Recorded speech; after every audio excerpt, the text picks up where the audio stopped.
Quand ton corps dit stop. Est-ce que vous avez déjà observé cette situation troublante où une personne tombe malade, précisément au moment où sa vie traverse bien une zone de turbulence, comme si les épreuves s'empilaient, comme si quelque chose s'acharnait au même endroit, à la même période, sur la même personne. Est-ce que vous avez déjà remarqué chez un proche ou peut-être chez vous l'apparition d'une maladie ou d'un malaise ou d'un mal-être qui semblait curieusement faire écho à une tension émotionnelle, à un conflit intérieur, à un choc inattendu, à une parole retenue trop longtemps ou à une vérité passée sous silence? La maladie n'est jamais une défaillance. Elle marque un point de bascule, un espace où la vie invite à se réajuster, à se réorganiser. Et finalement, le discours dominant, il nous pousse à livrer bataille, à tenir bon, à nous soigner au lieu de nous guérir. Et d'ailleurs, je vous invite à décortiquer le mot soigner, le soi, nier, et le mot guérir, gai, être joyeux, et rire. Voilà. Donc, le discours dominant nous pousse à faire comme si le corps devait se taire, hein, on fait taire les symptômes, pendant qu'on continue d'avancer et pendant qu'on continue finalement à conduire notre quotidien comme si de rien n'était. Certaines choisissent une autre voie, c'est celle de l'écoute. Ils s'autorisent à chercher le pourquoi, à décoder le sens, le message, le langage subtil et l'interprétation des signaux qui sont envoyés par le corps. C'est mon travail. Pourquoi je fais ça? Déjà parce que ça me passionne, et ensuite parce que quand on cesse de s'opposer euh, au mécanisme naturel de notre corps, on découvre à quel point notre corps n'est pas un adversaire, mais vraiment un allié profondément engagé à nos côtés. D'accord?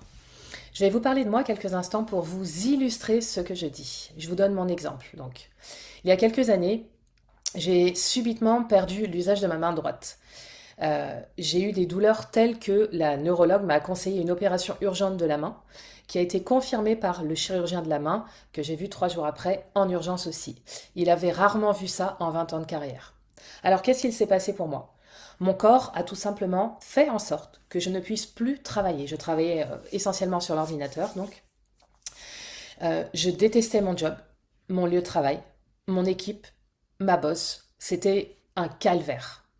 Euh, une ambiance terriblement destructrice sous couvert de Team Spirit. Voilà.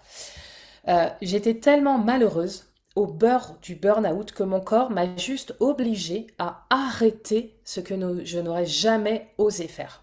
Résultat, 2 mois d'arrêt de travail, une opération de la main droite avec une belle cicatrice qu'on voit à peine, mais qui est ici, des mois de récupération lente et douloureuse et beaucoup de douleur.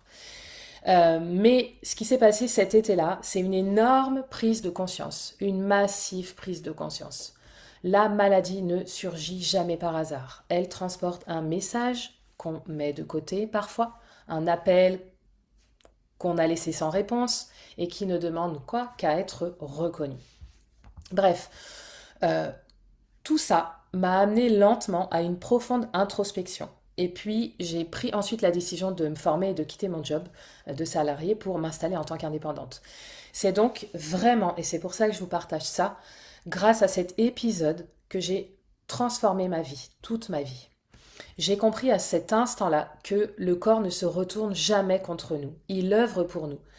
Et quand on intègre vraiment cette idée, quand on la comprend, tout se transforme. Cette compréhension, elle rétablit vraiment un dialogue intérieur et elle réconcilie l'humain, j'ai envie de dire, avec lui-même.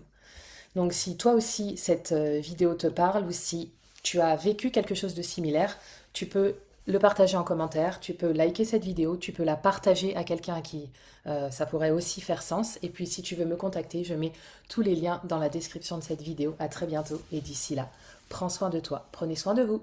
Ciao!